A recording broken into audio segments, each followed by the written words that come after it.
네, 오늘의 일발장전 시작합니다. 일발장전의 두 기둥이죠. 최고의 주식 전문가 두 분과 함께합니다. 김영민, 김준호, MBN 골드매니저 모셨습니다. 안녕하십니까? 반갑습니다. 자, 하루하루가 빤하고 주말이 빤합니다. 여러분, 이번 주말에 금요일이었어요. 그러니까 미국장의 금요일이었습니다. 세계 3대 신용평가사 중 하나인 무디스가 미국의 국가 신용 등급을 전격 강등했습니다. 아마 우리 국내 투자자분들 주말 내내 마음 졸이셨을 것 같고요. 네. 조금 전에 시간의 거래 시작했을 때 바로 열어봤을 것 같은데 일단 미국의 국채금리 10년물 기준으로 올랐지만 4.5는 못 뚫고 있고요. 증시 시간외에서 빠졌지만 1%대 아닙니다. 한 0.8%대 하락입니다. 이게 또 세 번째 맞는 매라서 시장 충격은 덜할 것 같은데 영민 매니저, 아마도 오늘 국내 증시 또 앞으로 세계 증시의 네. 영향에 대한 게 가장 궁금증이 큰 것 같습니다. 분명히 이제 여파는 좀 있을 것 네. 같아요. 다만 이제 방금 말씀해주셨던 것처럼 이미 뭐 S&P랑 이제 피치 같은 경우에는 맞았죠. 신용등급을 이미 네. 떨어뜨려 놓은 상태고, 그리고 이제 등급 전망 자체를 무디스가 이미 이제 부정적이라고 해놓은 상태였잖아요. 그리고 오히려 신용등급을 강등하고 나니까 등급 전망이 안정적으로 네. 바뀌었어요. 그게 네. 무슨 뜻이냐면 이미 이제 강등을 했으니까 앞으로 뭐 한 50년 동안은 뭐 특별한 상황이 생기지 않는다면 추가적인 강등이 이제 없을 거라는 전망이거든요. 더블 A다, 너네. 네, 맞습니다. 이제 그래서 사실 이제 미국의 부채가 뭐 높았던 게 어제 오늘 일도 아니고 네. 우리가 이제 이 부채 한도 때문에 트럼프 대통령 취임하고 나서도 이제 뭐 공화당하고 민주당하고 부채 한도 협상하는 것도 그렇고 뭐 이슈가 계속 좀 진행되던 상황이었기 네. 때문에 미국이라는 또 상징적인 국가의 이제 신용 등급이 이제 떨어진 건 분명히 우리가 좀 예의주시해야 될 상황이긴 상황이다. 합니다만, 네. 그리고 이제 앞으로 미국의 이제 채권 금리, 특히 이제 채권 금리, 우리 쉽게 얘기하면 이런 거잖아요. 어떤 뭐 A라는 회사가 있는데 그 회사가 회사채를 발행하려고 하는데 갑자기 회사의 신용 등급이 한 단계 강등됐어요. 그러면 채권을 발행해가지고 투자자들을 모집하려고 하면은 당연히 이제 금리를 더 높여줄 수밖에 그렇죠. 없는 거거든요. 높은 금리를 제시해야죠. 네, 그러니까 네. 이제 미국의 10년물 국채 금리도 올라갈 수밖에 이제 없다. 없는데. 이렇게 이제 전망을 하는데, 또 주말 동안에 월가에서 나오는 얘기들은 금리 인하에 대한 이제 기대감들, 7, 8월 달에 뭐 미시간대 이제 소비자 심리 네. 지수도 역대 뭐 두 번째로 이제 낮은 수치가 낮았죠. 나왔었잖아요. 이제 그런 부분들을 감안하면 하반기 때는 연준이 최소 2번에서 많게는 3번 이상 기준금리를 또 인하할 수도 있다. 뭐 이런 얘기들이 나오고 있기 때문에 10년물 국채 금리도 방금 이제 짚어주셨던 예. 것처럼 크게 요동치지는 예, 않고 있어요. 올랐지만 네, 크지 4.5% 않아요? 내외에서 딱 걸려가지고 움직이고 있기 때문에 뭐 오늘 우리 국내 증시가 뭐 요 이슈 때문에 아주 크게 영향을 받지는 않을 것 같고, 오히려 이제 성악개미분들이 최근에 나스닥 지수 여러분 굉장히 가파르게 올라왔잖아요. 네네. 만만치 않게 이제 상승을 좀 해왔기 때문에 약간은 이제 단기적으로는 차익 실현에 이제 빌미가 좀 되고, 제가 이제 조금 주목한 부분은 미국의 이제 3대 지수가 지난 금요일 날 다 상승하고 끝났잖아요. 예. 근데 3대 지수보다 러셀 2000 지수가 더 강하게 올랐어요. 맞아요. 그러니까 예. 우리 시장도 지금 딱 보면 주도 네. 업종이 없는 상황에서 뭔가 이제 빠르게 업종별로 종목별로 순환매가 되면서 종목 장세가 연출되고 있잖아요. 중용 사이즈 맞습니다. 얘네들. 특히 예. 미국도 예. 중소형주들의 어떤 이제 상승 흐름으로 이제 단기간에 이제 판이 조금 바뀔 수도 있는 상황이기 때문에 그런 부분들만 여러분들이 조금 눈여겨 보시면서 대응 전략을 좀 세우신다면 뭐 신용등급 강등에 대한 이제 여파는 단기적인 이제 충격에 좀 그치지 않겠는가, 이렇게 이제 전망을 해드릴 수 있을 것 같습니다. 네, 준호 매니저. 외국인 투자자들이 지난달까지 9개월 연속 순매도였잖아요. 맞습니다. 5월 들어서 뭐 마치 무슨 얼굴을 바꾼 것처럼 딴 사람이 돼서요. 지금 7거래 연속 순매수고 2조 가까이 한국 증시 사들이고 있거든요. 네. 이 수를 오늘 파는 거 아니야? 또 이런 걱정도 있지만 어떻게 맞습니다. 보십니까? 뭐 K증시? 일시적인 매도가 나올 수는 있겠지만 저는 뭐 전반적으로 외국인의 어떤 국내 증시의 수급. 매수 흐름은 네. 계속 좀 이어질 수 있다고 보고 있어요. 뭐 오늘 하루만 놓고 본다고 했을 때는 일시적인 매도가 나올 수 있어도 네. 현재 지금 뭐 위선만 본다고 하더라도 0.8에서 0.68까지 네. 낙폭을 좀 네. 축소하고 있는 모습이고, 사실 글로벌 증시가 이미 뭐 피치와 S&P에서 이미 신용등급 하향이 있었기 때문에 이에 따라서 크게 동요되지는 않을 것이라 보고 그렇죠. 있고, 이미 뭐 무디스가 108년 만에 이제 미국을 트리플 A에서 신용등급을 하향했다라는 거는 의미가 있는 사건이긴 하지만, 이미 2024년도에 김영민지가 언급했던 것처럼 이미 이제 부정적으로, 안정적에서 부정적으로 이미 신용등급을 이미 예고를 한 상태다. 하향을 예고한 상태다. 그래서 사실 시장에 미친 영향은 제한적이라서 이번 주 초반에는 미국의 아무래도 신용등급 하향에 따른 일시적인 어떤 수급 변동은 나올 수 있어도 네. 전반적인 이제 외국인들의 국내 증시의 어떤 이제 그 매수 흐름은 계속 좀 이어질 가능성이 좀 높다라고 좀 보고 있습니다. 그래서 오늘 국내 증시 자체도 크게 사실 저는 흔들림이 좀 제한적이지 않을까 보고 있는 것도, 이미 지난주에 우리가 목요일날 금요일 금요일 날 이틀 연속 우리가 수급적인 요인으로 좀 조정 흐름이 나와주기도 했었잖아요. 그래서 이번에 어떤 신용등급 하향에 따른 어떤 큰 어떤 우려보다는 오히려 지금 주 초반에 어떤 시장 조정으로 조정시 매수의 관점이라든지 아니면 결국에 이제 금리 인하에 대한 기대감과 관세 완화에 대한 기대감이 훨씬 더 좀 높은 시점이다 보니까 기대 인플레이션이 높게 나와도 결국 이제 관세 완화에 대한 기대감과 또 7월 달 금리 인하에 대한 기대감으로 시장의 3대 지수가 상승 흐름이 나왔던 것처럼 우리 국내 증시도 서서히 좀 안정을 찾을 가능성이 높고 해서 이번 주 초반에만 좀 흔들리면 잘 네. 우리가 대응한다면 주 후반부터 시장이 좀 빠르게 안정을 찾지 않을까 보고 있습니다. 네. 관세 이야기를 또 꺼내 주셨으니까 이것도 한번 점검해 보도록 하죠. 어쨌든 나온 뉴스니까 지금 네. 프리마켓은 좀 영향은 받고 있습니다. 아마도 이제 그렇죠. 미국의 네. 신용등급 강등이니까 일단 프리마켓은 일단 본장은 봐야 되겠지만 좀 부정적인 영향을 받고 있는데 실은 영민 매니저 네. 잠깐 우리 준호 매니저도 언급을 했지만 트럼프 대통령이 지금 속이 타잖아요. 그렇죠. 아무도 지금 관세 협상이 안 나오니까 네. 2, 3주 내로 새로운 관세율을 부과한다. 그러면서 스캇 베센트가 성실하게 임하지 않으면 바로 고율 관세 맞습니다. 때려버리겠다. 엄포를 놨어요. 이게 약간 좀 이번 증시에도 좀 깨름칙하거든요. 이게 사실 이제 역할 분담을 어떻게 해놨냐면 트럼프 대통령은 굉장히 무서운 아빠 역할을 하고 있고 스캇 베센트 이제 재무장관은 이제 조금 이렇게 잘 돌봐주는 엄마 역할을 역할. 하고 있잖아요. 네. 근데 이제 베센트 재무장관조차도 굉장히 이제 강경한 네. 이제 이런 이제 입장 표명을 좀 했어요. 실제로 영국과 이제 타결되고 난 이후에 인도는 파키스탄하고 이제 전쟁한다고 약간 이제 좀 겨를이 정신이 없죠. 없었고 네. 일본이 조금 문제예요. 네. 일본도 이제 금방 될 줄 알았는데 일본 내에 이제 반발 여론이 조금 강하다 보니까 특히 이제 이 자동차에 대한 이제 관세를 없애지 않으면 일본 입장에서는 쉽게 이제 협상을 타결하기가 좀 어려운 네. 그런 상황이 이제 돼버렸다 네. 보니까 사실 미국 입장에서는 영국 타결하고 나면 뭐 일본이라든지 베트남 뭐 우리나라는 어차피 이제 대선 이후로 좀 미룰 수밖에 없는 상황이기 때문에 베트남, 인도 이런 순서대로 빠르게 뭔가 좀 타결되는 모습을 좀 보여주려고 했었는데 그게 이제 조금 차질을 좀 빚고 있다 보니까 우리가 이제 트럼프 대통령의 성정 그리고 이제 네. 협상 전술 이런 것들을 이제 봤을 때 뭔가 하나. 유예를 해놨는데 이거 기분 나쁘면은 당장 다시 시작해버리겠다 이렇게 이제 나올 수도 있는 거거든요. 네. 그래서 협상 상대국들도 지금 다른 나라들이 어떻게 하고 있는지 그냥 눈치 보고 있는 단계예요. 그래서 미국에서 다시 이런 이제 강경론들이 고개를 들기 시작하면 협상 당사자들도 하루라도 빨리 협상을 타결시키는 게 본인들한테 유리하다라는 건 분명히 좀 알고 있거든요. 네. 그래서 지금 이제 미적미적 되고 있는 분위기가 실제로 이제 관세 유예되어 있는 7월 말까지 계속 이어질 거라고 저는 보지 않아요. 그렇죠. 트럼프가 가만히 맞습니다. 안 있죠. 상대국들도 네. 어차피 이제 협상이 전술이고 특히 이제 지난주는 중동 순방이라는 또 큰 이벤트가 좀 있었잖아요. 그러다 보니까 미국에서도 이 관세에 대한 협상보다는 중동 순방 쪽에 다 이제 포커스를 좀 맞춰져 있는 상황이었기 때문에 이번 주는 다시 이제 관세 협상 또 베센트 재무장관이 주말 동안에 성의가 없으면 고율 관세 부과하겠다라는 엄포를 좀 놓아놓은 상황이기 때문에 아마 그런 부분들의 상대국들 특히 지금 가장 중요한 게 저는 일본하고 유럽이라고 보거든요. 일본 입장에서는 자동차와 관련된 부분들 네. 요거 이제 어떻게 풀어낼지 그리고 유럽 쪽에서는 결국 에너지예요. 네. 특히 또 우리 시장이 최근에는 에너지 관련된 종목들이 워낙 관심을 좀 많이 그쵸. 받고 있기 때문에 네. 요 두 가지 포인트가 이제 향후 관세 협상이 이제 진척되는 또 어떤 흐름에서 좀 주목을 좀 해봐야 되는 포인트입니다. 이 대목입니다, 여러분. 지금 외신들도 그렇고 왜 유럽연합과 협상 타결이 안 되는가? 네. 왜 일본과 안 되는가? 한국이 안 맞습니다. 되는가? 자동차 때문이다. 이렇게 분석을 해놓고 있거든요. 준호 매니저. 트럼프 대통령이 매도 때리지만 맞습니다. 이게 자동차가 걸림돌이라면 차라리 자동차 하나 풀어주고 네.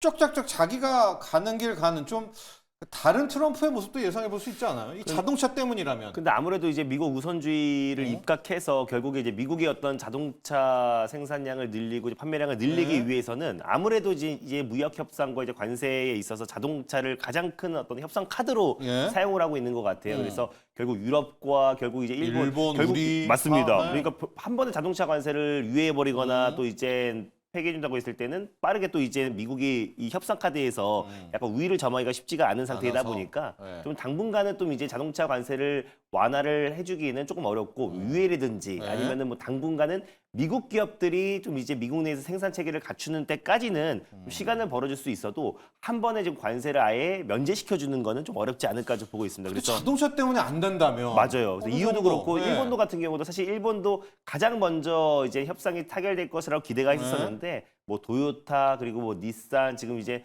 미국 현지인에서 혼다도 그렇고요. 미국 현지 내에서 판매되고 있는 자동차의 어떤 판매량 자체와 또 기대 수익 자체가 이미 낮춘 상태고 이미 지금 미국과 일본과의 어떤 협상이 이어지기 위해서는 결국 자동차고 우리 또한 네, 마찬가지고 자동차니까. EU도 마찬가지인데 네. 그래서 결국에 이제 어느 정도 미국 내 어떤 자동차 생산과 GM과 포드도 지금 현재 미국 내 어떤 생산량과 판매량을 맞추기 위해서는 증설을 해야 되고 또 그리고 이제 뭐 멕시코라든지 뭐 캐나다 그 외 국가들의 이제 자동차 부품을 좀 수입을 해오고 있는 상황이다 보니까 어느 정도 좀 시간 벌이기 차원의 어떤 유예는 좀 가능성이 있다라고 좀 보고 있는데 일단 뭐 전반적으로 미국 내 어떤 자국 내 자동차 기업들을 살리기 위해서라도 결국 자동차 관세 카드는 꺼낼 가능성 그 완화 카드는 꺼낼 수밖에 없다라고 보고 있지만 당장 해줄지는 않을 기대하지 마라. 것이다. 그래서 네. 어느 정도 좀 협상 카드로 좀 쓸 가능성이 높다라고 보고 있고요. 다만 일본과 이제 우리나라와 협상을 했을 때 우리가 그냥 미리 보는 이번 주에도 일본과의 이제 3차 무역 협상이 있는데요. 미리 보는 한미 간의 어떤 무역 협상이라 보시면 될 것 같고 거기서 이제 그렇습니다. 자동차 관련된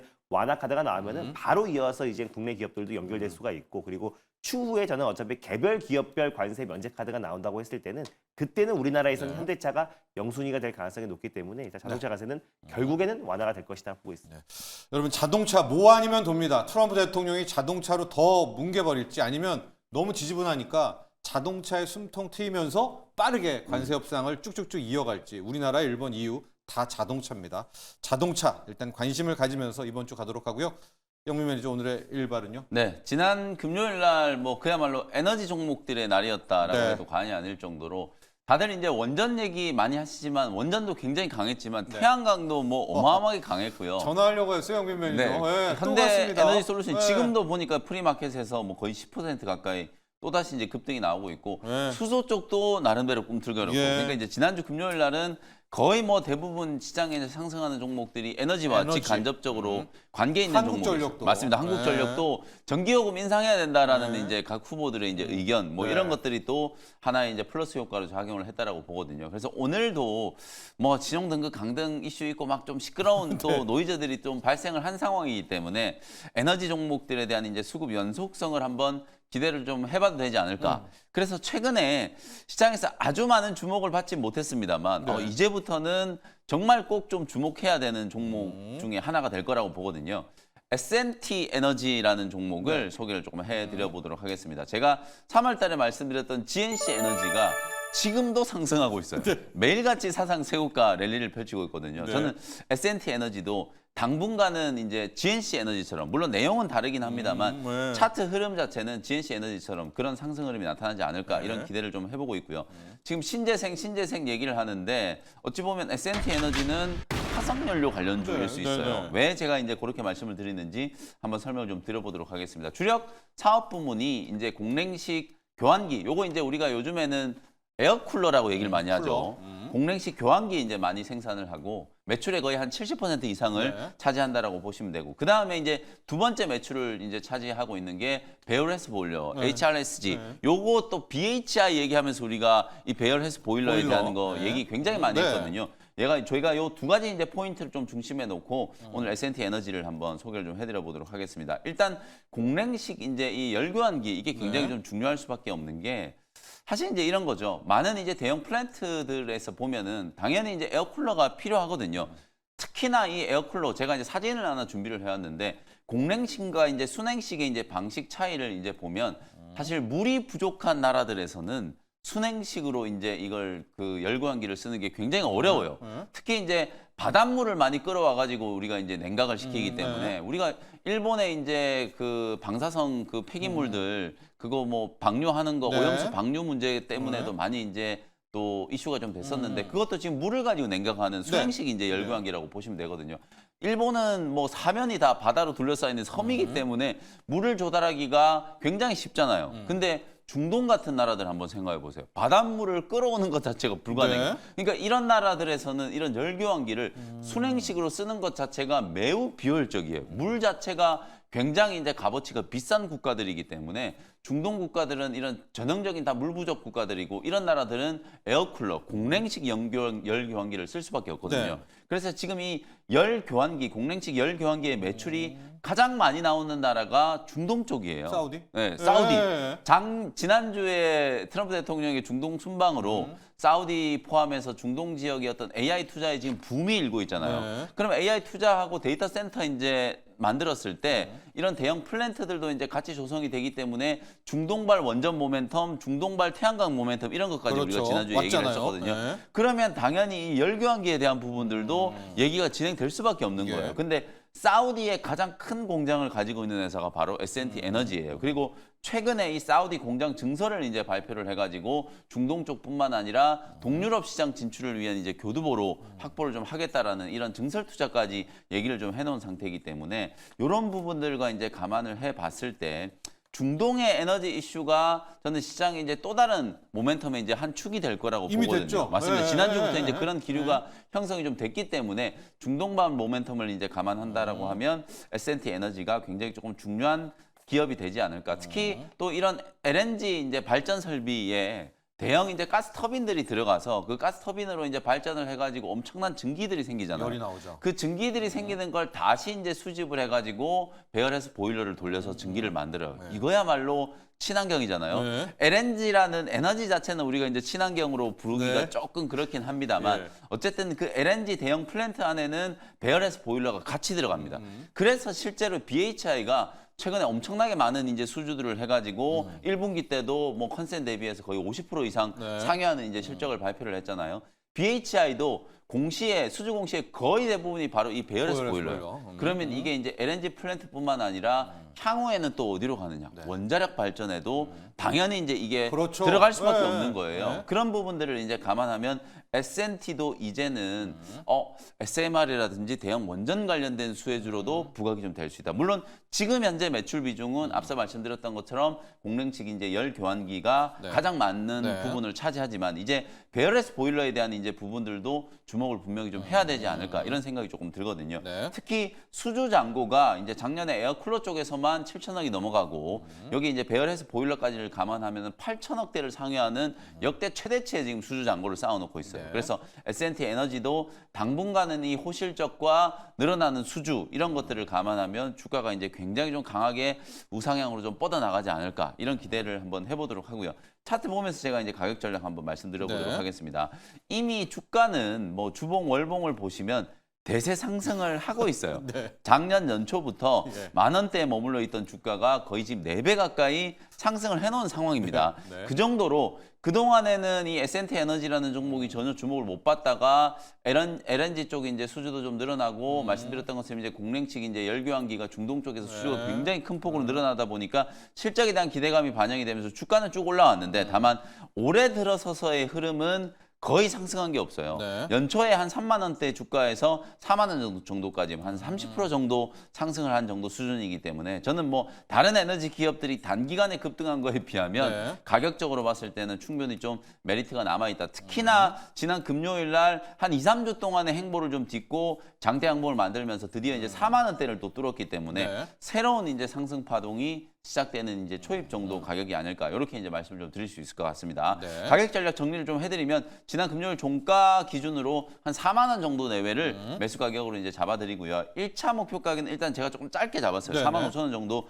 트레이딩 관점으로 좀 잡아드렸는데 GNC 에너지 차트와 좀 비교를 해보시면서 중장기적으로 이제 계속해서 저는 좀 뻗어나갈 수 있는 종목으로 여러분들이 좀 잘 참고를 해보시면 좋을 것 같다는 의견을 좀 드리고요. 손절가는 3만 5천 원 정도 참고해 보시면 되겠습니다. 자, 오늘 영민 매니저의 일발은 S&T 에너지로 갔는데 여기서 이런 질문이 좀 있습니다. 왜냐하면 이제 같은 배열에서 보일러라면은 BHI가 있잖아요. 네네. 그리고 S&T 에너지가 네. 있는데 S&T 에너지는 약간 화력 베이스란 말입니다. 그렇습니다. 그렇다면은 좀 안전한 BHI가 낫지 맞습니다. 않느냐. 그렇다면 영민 매니저는 어떻게 또 그래서 그렇게 이제 얘기해? 예. BHI가 지난 금요일 날도 20%가 예, 넘게 이제 주가가 날라갔죠. 급등을 했잖아요. 예. 저는 이제 이런 걸 보는 거죠. 사실 뭐 BHI가 주가가 많이 급등해서 이제 시총도 조금 이제 많이 불어나 있는 네. 상태고 단기적으로는 이제 이격도가 이제 굉장히 좀 커져 그렇죠. 있잖아요. 네. 그럼 우리가 항상 대장주들이 이렇게 굉장히 강한 랠리를 보이게 되면 시장은 항상 이렇게 후속주를 좀 찾게 되잖아요. 네. 그러면 가장 이제 사업 구조가 좀 유사한 회사가 이제 S&T 에너지이기 맞아요. 때문에 네. 오히려 많이 급등했던 종목들에 대한 좀 숨고르기가 진행될 때는 S&T 에너지가 더 탄력적으로 움직일 수 있다는 거예요. 특히 또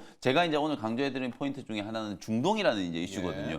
중동 쪽 이슈만 보면은 오히려 BHI보다는 열 교환기니까. S&T 에너지가 훨씬 더 좀 강한 이제 상승 모멘텀을 좀 받을 수도 있기 때문에 지금 어찌 보면 BHI는 이제 베어레스 보일러 요거 하나, 네. 요게 이제 원자력 발전이나 SMR하고 연결이 되면서 SMR 수혜주로 이제 부각이 좀 된 건데 S&T 에너지는 두 개를 다 가지고 있잖아요. 에어쿨러하고 그다음에 이제 베어레스 보일러 쪽 네. 매출 네. 두 개를 다 가지고 있기 때문에 오히려 지금부터는 또 S&T 에너지를 우리가 조금 더 주목을 좀 해 볼 수 있지 않을까? 뭐 이런 의견을 좀 드리겠습니다. 네, 에너지에 대한 질문도 많고요. 아마 BHI 또 S&T 에너지 배열외수 보일러라는 측면에서는 네. 테마 이어가고 또 S&T 에너지는 열 교환기 방식, 특히 공랭식이라는 맞습니다. 거 초점을 맞추시면 될 것 같고요.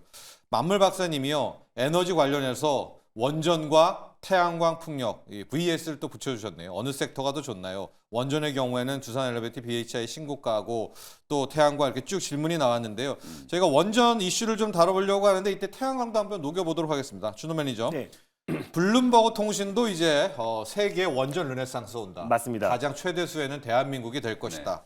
뭐 김문수, 이재명 후보 모두 에너지 믹스에 원전 얘기하고 있고 좀 원전이 그냥 내달리고 있거든요. 네, 사실 K원전. 뭐 예전부터 이제 빅테크 기업들은 이제 데이터 센터 어떤 이제 건설에 있어서 사실상 이제 최대 어떤 에너지원으로서 이제 SMR 소형모듈 원자로 원전 쪽에 투자를 많이 했었고 또 그리고 좀 최근에 어떤 이재명 후보의 어떤 기조도 기존의 어떤 민주당의 탈원전 정책을 약간은 폐기하는 발언들이 계속 나와주면서 결국 이제 원전 강국으로 도약하는 과정에서 블룸버그 통신의 네. 보도가 한몫하지 않았나 보고 네. 있습니다. 10년 안에 글로벌 원전 수출 강국으로 한국이 예상이 대한민국. 된다라고 네. 했고 한 400여 개의 원전 프로젝트가 진행 중인데 그중에서 한 43%가 한국이 수주할 가능성이 높다. 와. 워낙에 또 가성비를 네. 앞세우고 있고요. 그래서 이번에도 체코의 어떤 이제 원전 최종 승인이 중요한 게 유럽 내에서도 실질적으로 지금 이제 한수원과 협력하면서 또 이제 원전 수주에 대한 의지를 밝힌 국가들이 많은데 아직까지 체코에서 원전 수준이 딱 떨어지고 나서는 그 이후에 순차적으로 중동 국가들과 또 그리고 유럽 내의 어떤 원전 수주가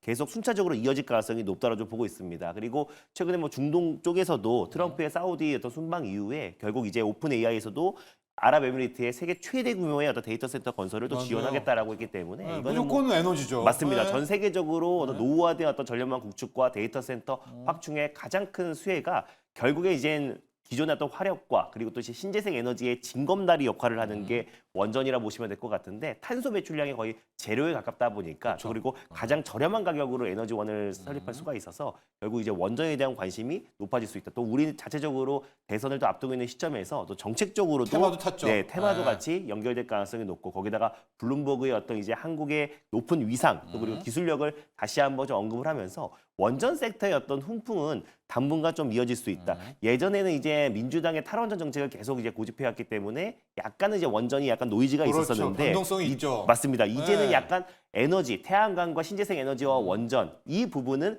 여야가 이제 한 목소리가 나와주고 있는 상황이다 보니까 오히려 정책적으로의 노이즈도 좀 사라진 상태다. 그래서 여기서 딱 하나 그 체코 원전 관련된 최종 승인만 딱 마무리가 된다고 했을 때는 원전은 정말 강력한 시세가 좀 분출될 네. 가능성이 높다라고 좀 보고 있는데요. 그래서 원전 섹터 안에서도 결국에 이제 뭐 원전뿐만 아니라 뭐 신재생 에너지 관련된 사업을 영위하고 있는 기업들도 굉장히 좀 많기 때문에 그 안에서 이제 종목별 차별화 장세가 좀 이어질 가능성이 높다. 다만 원전 안에서 가장 대장은 아무래도 두산 에너빌리티. 픽을 좀 물어보고 싶어요. 네. 이게 있는데 뭘로 갈까요? 일단 뭐 기자재로 보신다면 두산 에너빌리티고요. 두산 에너빌리티. 팀 코리아만 딱 본다고 했을 때는 그 안에 이제 두산 에너빌리티, 한정 기술 그리고 이제 한정 KPS라는 네. 기업이 있는데 그 안에서 이제 제가 지난번에 한번 소개드렸던 한정 기술 같은 경우는 그래도 뭔가 이제 원전 관련해서 우리가 이제 수주를 그만큼 많이 따낸다고 했을 때 전 세계 어떤 원전 모든 프로젝트의 40% 이상이 우리가 따낸다고 했을 때 사실 가장 먼저 숫자가 찍히는 거는 사실 한정 기술이 될 가능성이 높거든요. 네네. 그래서 결국 한정 KPS나 한정 산업 같은 경우는 유지 보수 쪽이라면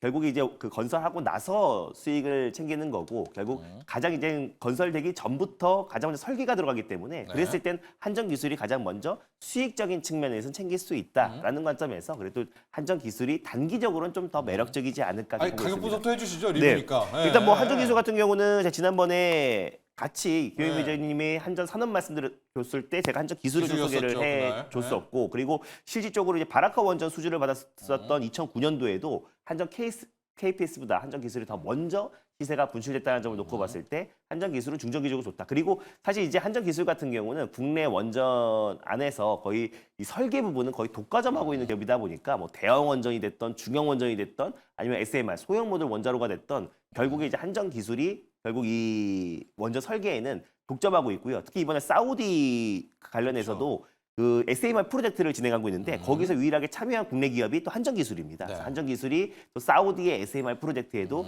한전기술 설계를 담당한다라는 점을 본다고 했을 때도 앞으로 저는 뭐 중장기적인 성장성은 충분히 높다고 좀 보고 있고요. 뭐 기술적으로 본다고 하더라도 이미 주가에는 네. 체코 원전 승인에 대한 기대감으로 올랐던 부분들은 다 네. 반납한 상태다 보니까 저는 충분히 추가적인 상승 흐름이 나올 수 있다는 관점에서 네. 일단 7만 원, 7만 5천 원 라인대 목표가 상향하면서 가보도록 하겠습니다. 네. 영민 매니저한테는 아까 그 질문으로 가볼게요. 네. 원전 vs 태양광. 그렇죠. 지금 프리마켓도요. 태양광이 또 미쳤네요. 이 영민 매니저 말한 HD 현대에너지엔솔 지난주 금요일도 거의 맞습니다. 상 근처에까지 네네. 갔는데 지금 프리마켓이고 프리마켓 지금 놓고 보면 뭐 태양광, 풍력도 CS 밴드가 지금 6% 그렇습니다. 원전까지 가고 있어서 네. 이걸 그냥 신재생으로 갈지 아니면 VS로 갈지 이런 궁금증이 있어요. 그래서 이제 시장의 관심이 네. 그동안에 이제 신재생 에너지 관련된 좀 신재생 안에 이제 원전이나 태양광 풍력이 이제 다 들어가는 맞는 신에너지가 거죠. 이제 원전이고 재생 에너지를 우리가 이제 태양광 풍력, 풍력. 수소 뭐 이렇게 네. 이제 얘기를 하는 건데 요 안에서 이제 섹터 전략이 또 중요하겠죠. 네. 네. 저는 뭐 두말할 필요 없이 가장 중요한 건 결국 원전이다. 원전 탑? 그래서 픽을 하나만 꼽으라고 하면 저는 무조건 원전을 봐야 된다라고 봐요. 네. 다만 단기 시세로 봤을 때 이제 태양광 종목들이 훨씬 더 강하게 움직이는 이유는 이거는 국내외적인 어떤 정책 이슈가 같이 이제 지금 부각이 좀 됐기 때문이에요. 우리나라의 이재명 태양광 후보? 연금 네. 뭐 이런 얘기도 네. 나오고 햇빛 그다음에 연금. 이제 네. 주가도 워낙 좀 많이 떨어져 있는 네. 상태여서 가격이 단기간에 많이 올라왔음에도 불구하고 중장기 가격 흐름을 보면은 아직도 이제 상승할 수 있는 여력이 있다. 거기다가 중국에 대한 이제 뭐 IRA 완전 이제 배제, 태양광은 완전히 살려줘. 중국산 배제해버리자. 네. 그리고 관세도 막 3,500% 얘기가 나왔었고 이러다 보니까 우리나라 이제 기업들 HD 현대에너지 솔루션이라든지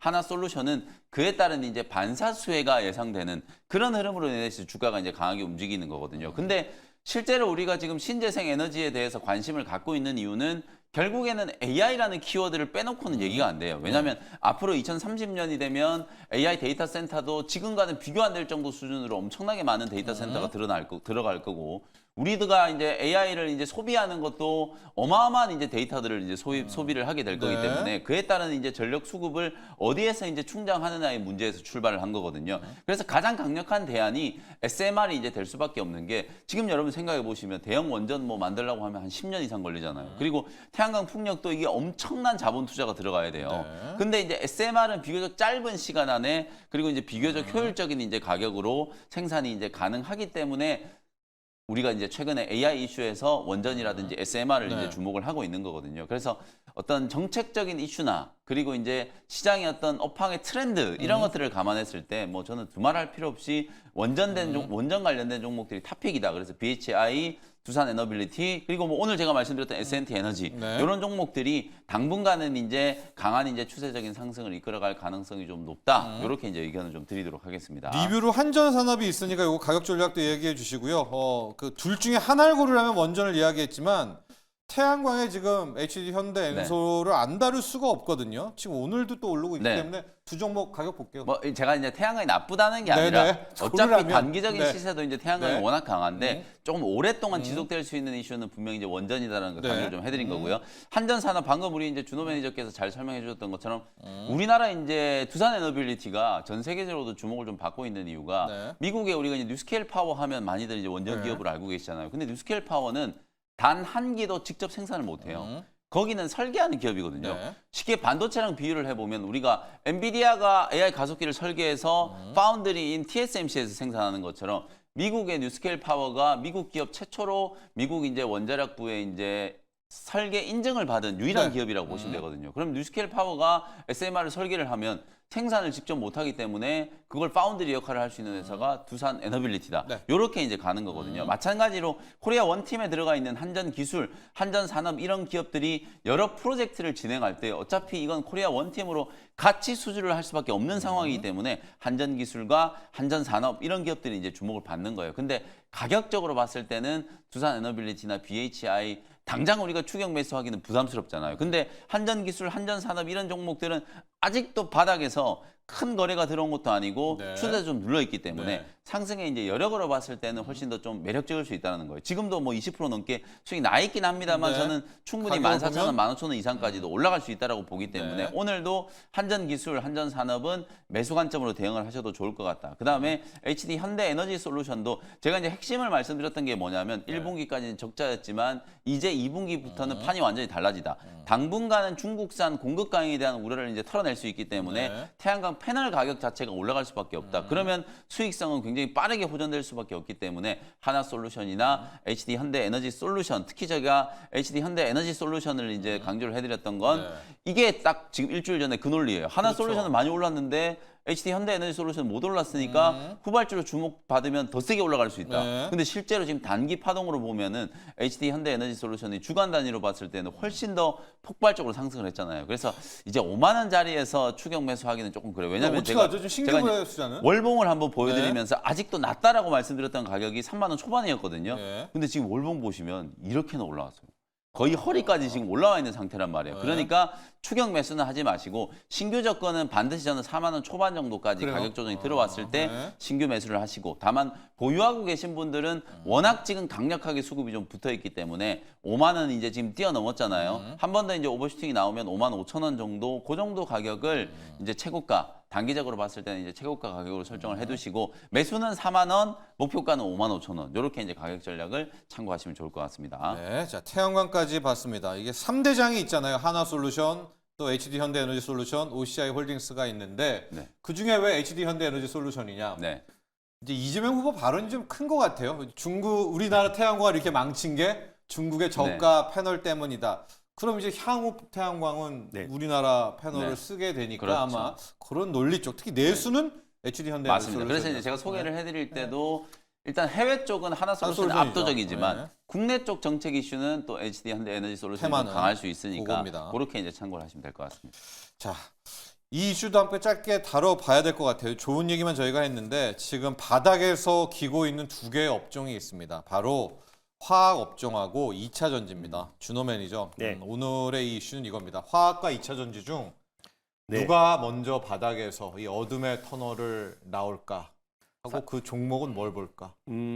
사실상 뭐 2차 전지 소재 기업들과 좀 화학과도 좀 겹치는 부분도 그렇죠, 분명히 겹쳐요. 예, 맞아요. 있고요. 뭐 예, 사실 맞아요. 전반적으로 이제 뭐 LG 화학을 필두로 한 또 이제 화학 기업들, 그리고 또 그리고 2차 전지 같은 경우는 에코프로 그룹주를 필두로 한 결국 2차 전지 라인들 있고. 기업들 예. 이제 전반적으로 약세 흐름이 계속해서 좀 심할 이어가고 정도로. 있는데. 예. 일단 뭐 가격적인 매력은 뭐 작년부터 있었다고 봐요. 예. 계속 뭐 매일 빠지니까 사실 뭐 2차 전지 좋아하시는 분들은 뭐 지금도 기회다라고 하는데 저는 그래도 화학주와 2차 전지 안에서 그래도 둘 중에 하나를 좀 고르자면 먼저 나올. 그래도 먼저 좀 이제 강한 매수세가 유입될 수 있고 좀 확인이 될 수 있는 거는 그래도 2차 전지가 좀 숫자적으로 조금 개선 여지가 있지 않을까. 그래서 전기차 이제 캐즘 영향도 있었고 2차 전지가 그래도 이제 배터리 셀 기업들 중심으로 이제 전기차뿐만 아니라 그 다양한 또 ESS 쪽으로도 최근에 지금 이제 그쵸. 새로운 발판을 다지고 있고 또 그 외에도 휴머노이드 로봇과 스마트 팩토리, 스마트 시티 구축되는 과정에서 배터리가 안 들어갈 수가 없거든요. 그래서 배터리가 결국 전기차만 국한된 게 아니라 다양한 첨단 산업에 뭐 드론도 들어갈 수가 있고요. 다양한 방위 산업에도 결국 이제 배터리 수요가 늘어날 수 있다라는 걸 올해 만약에 확인이 된다고 했을 때는 2차 전지 섹터가 다시 한번 바닥을 다지고 턴어라운드 될 수가 있고요. 특히나 지금 이제 올해는 또 전기차의 치킨 게임이 될 수가 있다라는 게 지금 이제 주말 동안에 테슬라 이제 모델 2일지 모델 Q일지 모르는 저가형 모델이 위장막을 싼 채 공개가 됐어요. 그래서 실질적으로 그러면 올해 상반기에 순조롭게 뭐 저가형 모델이 출시가 된다고 하고 양산된다고 했을 때는 그럼 결국에 테슬라에서 가장 저렴한 저가형 모델이 나온다고 했을 땐 결국 판매량은 늘어날 수밖에 없는 거고 그럼 결국에 가격 자체가 보조금이 아니더라도 기존의 어떤 내연기관 자동차보다 더 저렴한 가격을 내놓는다고 했을 때는 전기차의 경쟁력은 더 높아질 수밖에 없는 거기 때문에 그런 관점에서 그럼 국내 2차 전지 기업들 특히 테슬라양 2차 전지 기업들이 먼저 2차 전지 상승의 어떤 그 상승을 견인하지 않을까 좀 뚫고 보고 나간다. 있습니다. 그래서 네. 뭐 대표적인 기업이 LNF라고 될 수가 있는데 네. 이미 뭐 전 세계에서 가장 많이 팔린 모델 Y 주니퍼에도 독점으로 하이니케 양극재를 공급하고 있고 그리고 올해부터 양산 상반기에 양산이 시작된다고 했을 때는 저가형 모델의 이제 양극재도 이미 저는 출하량이 늘어나고 있다라고 좀 보고 있어요. 그래서 예. 이미 1분기의 기저 효과, 1분기에 이제 적자가 나오면서 1분기의 기저 효과만 본다고 하더라도 2분기부터 서서히 바닥을 다지고 실적이 턴어라운드 된다고 했을 때 2차전지가 그래도 생각보다 우리가 좀 빠르게 바닥을 확인하고 기저 효과만 본다고 하더라도 2분기부터는 조금씩의 어떤 반등이 좀 기대가 되지 않을까라는 관점에서 화학보다는 2차전지가 그래도 이제 수익 다각화 그리고 또 이제 휴먼 로봇뿐만 아니라 첨단 산업의 어떤 배터리로서 배터리 수요가 계속 늘어나는 거를 2분기부터는 우리가 조금씩 확인되지 않을까라는 관점에서 2차전지를 한번 골라보도록 하겠습니다. 네, 지금 웬만한 종목 제가 지금 LNF 보고 있는데 네. 200 월봉선을 와, 다 만났으니 이게 진짜 네, 주가는 맞아요. 됐는데 자, LNF 2차전지 쪽에 손을 들어 주셨고요. 영민 매니저. 네. 화학과 2차전지 둘 다 2년간 괴롭고 둘 다 주가는 뭐 네. 더 빠질 데가 없을 것 같습니다만 탈출을 누가 먼저 하느냐? 이게 이제 근래 질문 주신 것 중에 가장 좀 어려운 고민, 네. 게 아닌가라는 생각. 왜 좋은 것 중에 고르라고 하면 오히려 마음이 네. 편한데 이 너무 안 좋은 것 중에 이제 둘 중에 뭘 고를까를 음. 생각을 좀 해보면, 근데 저는 좀 이제 화학주를 오히려 좀 화학주. 선택을 좀 하고 싶은 네. 게, 일단 LG 에너지 솔루션하고 삼성 SDI 주가가 너무 안 좋아요. 네. 사실 이제 배터리 진영의 이제 투자 심리가 조금 살아나기 위해서는 LG 엔솔이라든지 삼성 SDI 같은 이런 기업들의 이제 추세적인 흐름이 좀 회복되는 좀 징후 정도라도 네. 좀 보여야 되는데 주가 흐름이 너무 부진하고, 특히나 지금 중국의 배터리 기업들이 너무 잘 나가고 있기 때문에 그래서 사실은 배터리 쪽도 저는 모멘텀 분명히 있다라고 보거든요. 네. 근데 배터리 쪽의 모멘텀을 우리가 ESS, 요즘에 이제 신재생 에너지가 뜨니까 ESS도 같이 이제 봐야 되고, ESS의 또 핵심적인 또 그 LF 네, 배터리, 네. LF 배터리 이슈라든지 정보체, 그리고 우리가 한때 로봇 기업들이, 휴머노이드 로봇 기업들이 굉장히 좀 강하게 움직일 때 로봇용 배터리, 네, 요것도 이제 관심을 네, 많이 받았잖아요. 네. 그래서 2차 전지 쪽은 저는 이런 이제 개별적인 모멘텀, 그리고 최근에는 뭐 나트륨 배터리 이슈도 있었기 때문에 중국에. 그런 좀 개별적인 이슈를 중심으로 트레이딩을 하는 게 어쨌든 지금 상황에서는 조금 더 효율적이지 않을까, 효과적이지 않을까, 이런 생각이 좀 들고, 저는 화학주는 개선의 여지가 있는 게, 화학주는 넓게 보면 태양광하고 괴가 거의 같다라고 보시면 돼요. 그러니까 하나 솔루션도 같이 하죠. 네, 그러니까 이게 결국에는 네. 중국산을 이제 배제를 하고 네. 중국산에 대한 과잉 공급 우려가 해소가 되고, 특히 지금 유가가 굉장히 좀 낮은 수준에 이제 지금 떨어져 있는 상황이잖아요. 원가 부담도 많이 좀 줄어들고, 네. 이제 화학주들 같은 경우에는 오히려 또 중국은 또 그런 측면에서 경기 부양을 하려고 하고 있고, 그러니까 우리나라 기업들은 중국에도 수출하고 중국을 배제한 글로벌 시장으로도 수출이 살아날 수 있는 가능성이 있거든요. 그래서 지금 사람들이 이제 시장이 관심이 없어서 그런 거지, 사실 태양광처럼 이렇게 화학업종도 하나의 뭔가 모멘텀만 딱 만들어지면 롯데케미칼이라든지 금호석유라든지 실적 이런 좋았죠. 종목들은 네. 실적도 괜찮았거든요. 이제 그런 부분들을 감안하면 오히려 조금 올라가는 걸로 따지면은 배터리 종목보다는 얘들이 조금은 낫지 않을까, 뭐 그런 생각은 조금 있거든요. 그래서 네. 둘 중에 이제 고른다라고 하면 화학주를 좀 고르고, 2차 전지 쪽은 지금은 조금 개별 모멘텀에 조금 더 주목을 좀 할 필요가 있지 않을까, 이렇게 의견을 좀 드리도록 하겠습니다. 네. 제가 두 개 스캔을 떴는데요. 하나는 LNF고 하나는 금호석유화학입니다. 여기 보시면 둘 다 이제 월봉 차트를 그렸는데, LNF도 여기 요 분홍색이 여기 200월봉이거든요. 여기 딱 와 있고, 금호석유는 아예 200월봉을 깼다가 여기 딱 와 있고, 지금 둘 다 주가로는 네. 더 갈 데도 없습니다. 너무 힘들어요. 이제 누가 먼저 돌아설 텐가 한데, 준호 매니저 일단 2차 전지에 한 표, 네. 영민 매니저는 화학주에 네. 한 표, 이제 이렇게 던졌습니다.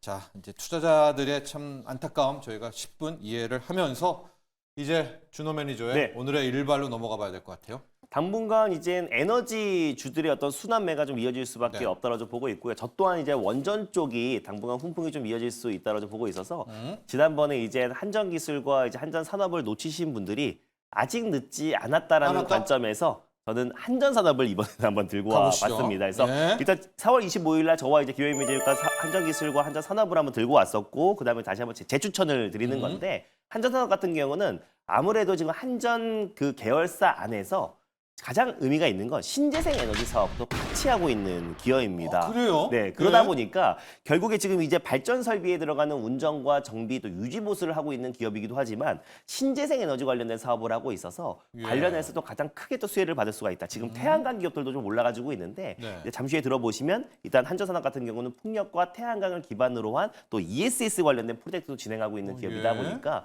결국 한전산업이 약간 좀 앞으로 향후에 어떤 이제 한전그룹 내에서 약간 중추적인 역할을 하지 않을까 좀 보고 있습니다. 그래서 전력산업과 관련된 다양한 사업들을 수행하는 기업이고요. 전력 설비에서 들어가는 설계도 같이 도모하고 있고, 그리고 시공이라든지 유지보수, 그리고 아까 말씀드린 신재생 에너지, 그리고 에너지 효율화 사업을 중심으로 사업 활동을 영위하고 있는 기업이라 보시면 될 것 같은데, 일단 국내 이제 화력 발전 관련된 연료 환경 설비 운전 분야에서는 80% 점유율을 차지하고 있는 예. 기업이라 그 전력 설비 관련된 사업들을 조금씩 다 하고 있다고 보시면 될 것 같아요. 한전 기술이 하고 있는 설계도 하고 설계. 있고, 한전 KPS가 하고 있는 유지 보수 담당하고 있고, 예. 그래서 시공과 그리고 다 같이 다양한 사업들을 영위하고 있는 기업이다 보니까 한전산업이 예전에도 팀코리아에 포함되어 있지 않았지만 결국 그 팀코리아 안에 한전기술과 또 한전 KPS가 포함되어 있으면 주가는 한전산업이 맞습니다. 올랐죠. 주가는 네. 한전산업이 그래서 가장 강력하게 올라가지 않았나 보고 있고요. 일단 최근에 정부가 2050년까지 이제 발전 효율을 태양광의 50%까지 끌어올린다고 했을 때는